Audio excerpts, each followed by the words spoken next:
The Democratic leader.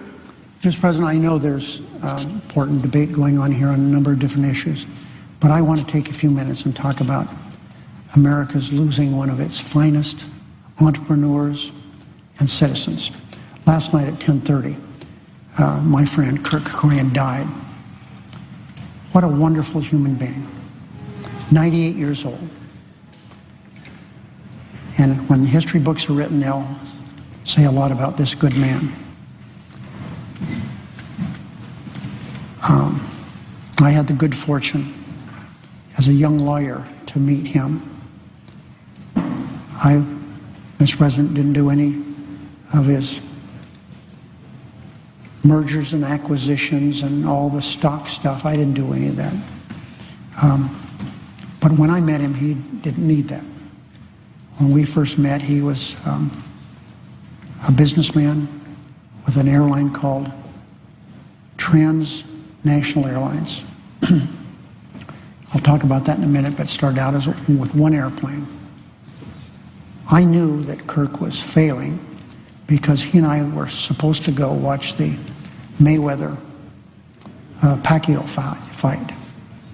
And he said he couldn't go. And I knew then that his days were numbered, for lack of a better description. I kept in touch with him all these many years. And as I said, I'm not going to boast about all the great legal work I did for Kirk Kerkorian. I didn't do much. But I did do a lot of work for his brother, a man by the name of Nish Kerkorian. And Kirk never forgot all the work that I did for his brother. Kirk had two siblings, a woman who was a sweet, sweet lady, vibrant and fiery. Her name was Rose, his sister Rose. And she died not long ago, and when I called Kirk, that was really hard on him. He cried, and we shed a tear together. Mr. President, he was born in 1917, Fresno, California, as Armenian immigrants. He grew up in a very difficult time. He didn't graduate from the 8th grade. He became a prize fighter. He became the Pacific Amateur welterweight champion. And his name was Rifle Right Kerkorian. His brother, Nish, who I talked about also, was also a fighter and a boxer. And he fought a lot. Kirk didn't fight too much. Mr. President, on the floor is one of ours, if not the hero, that we have in the Senate for military endeavors, the senior senator from Arizona. And it's important to talk about Kirk Kerkorian for just a minute, about what he did for our country in the military, using that term broadly in the military. He had learned to fly as milking cows and looking after a woman's cattle who had a airstrip near now Edwards Air Force Base, and that's where he learned to fly, at a place called the Happy Bottom Riding Club, and that's where he learned to fly. He loved to fly. He got his pilot's license in just a few months, and he wanted to go into the military, but he couldn't at the time because we weren't in the war yet. The British Royal Air Force was fearing Canadian-built de Havilland mosquitoes over the North Atlantic because England was desperate for help. The Nazis were after them. Hitler was sweeping Europe, and the submarines were sinking the ships trying to take supplies to England. So out of desperation, Canada, which was part of the Great Britain at the time, decided they would help. Now the problem was to fly those airplanes over the North Atlantic was really very, very difficult. They had two routes. One was 1,400 miles. The other was shorter, but extremely more dangerous. And so Kirk Kerkorian agreed to take the one more dangerous. It was dangerous because the North Atlantic is very brutal. wings with ice, but he got a lot of money for each flight, almost $1,000 for each flight, and he delivered 33 planes to England, and every one of those flights was a nightmare, but he did it. He was truly an American patriot, and they've done a little documentary on what he did flying across the North Atlantic with some other gallant men who did that and helped preserve freedom of the world and take on the Nazis. After the war, he had saved a lot of his money, and he bought a Cessna, expensive at the time, $5,000. He worked in general aviation. He first visited Las Vegas in 1944, and in 1947, he paid $60,000 for the airline that I first met him that he was dealing with, Trans International Airlines, which is a small air charter service that basically flew gamblers between LA and Las Vegas. And he, of course, was a very frugal man. He operated the airline until 1968, when he sold it for $104 million. He paid $60,000 for it, sold it for $104 million. That was him. He was an entrepreneur. He moved into Las Vegas quickly. He bought a piece of land across from the Flamingo Hotel for $960,000. It was 80 acres. And that is now where Caesar's Palace is. He was originally the landlord for that property, and he made $9 million on that deal.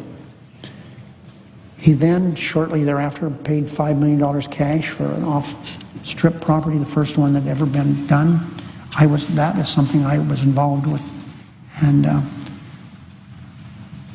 was quite an interesting thing. That transaction showed to me his absolute honesty. I've said publicly, I'm not going to go into detail here, but I'll just end by saying the lawyer that I worked with, Bill Singleton, said, no, Kirk doesn't do business that way, and walked out of the room. And anyway, we wound up buying that property. That's where the International Hotel was built. And it was a very, very expensive property at the time. It was off-strip. The first two people to appear in the showroom there were Barbra Streisand and Elvis Presley. And that was the beginning of Kirk Kerkorian ascension to a power broker, to say the least, in Las Vegas. He bought and sold MGM movies 2 different times, and in the process, of course, built MGM Hotel in Las Vegas. He was just a really interesting, wonderful man. He is one of the personalities I will never forget, and my relationship with him is one of the special things in my life. I feel so fortunate to be able to talk on a personal basis about this man. He was one of a kind, and I'm so disappointed. His number one person, Tony Mandikit, called me to tell me that Kirk had died. And to be honest with you, the tears on the other side of the phone connection from Tony ended the conversation because he couldn't talk anymore. But now he's responsible, among others, but principally him, for disposing of this man's wealth. He didn't make all of his money in movies and in hotel and casinos. He branched out. He made a number of fortunes. When people said, why would this man, how does he know anything about the automobile industry? Well, Mr. President, he wound up owning large chunks of General Motors. He was one of the chief players in Chrysler, where he no longer made in those propositions millions of dollars, but billions. He made on this Chrysler Corporation deal that people said, what a fool, why would he do that? About $5 billion he made on that deal.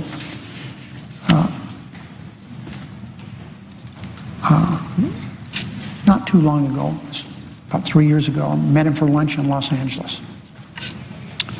And I said, I've got to go, and he pulls out of his pocket his watch. I said, Kirk, what is that? He said, it's my watch. It was a Timex with no band on it. I said, what? He said, it keeps perfect time. He came to the Beverly Wilshire Hotel, drove himself in a little Jeep, you know, with the top partially down. That was him. He was a very private man. He rarely gave interviews, and I mean rarely gave interviews. Even though he's one of the richest men in Los Angeles, he was probably the most private. He simply did not do things in public. With all of his hotels he owned, you know, those people have a little bit of knowledge of Las Vegas. A lot of stuff is done with complimentary privileges. And if you're a hotel owner, man, you get a lot of stuff for nothing. Not Kirk Kerkorian. He would not take a comp for anything. Everything he paid for. One of the last times we went to a fight, he also would not sit at ringside. He always wanted to be up away from everybody.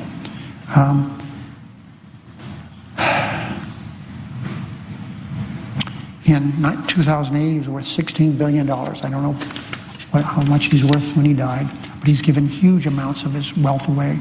And his job of Tony Mann to kick him, others are to give away the rest of his money. So it's a sad day for me and the people who knew Kirk Kerkorian, but he lived a good, full life.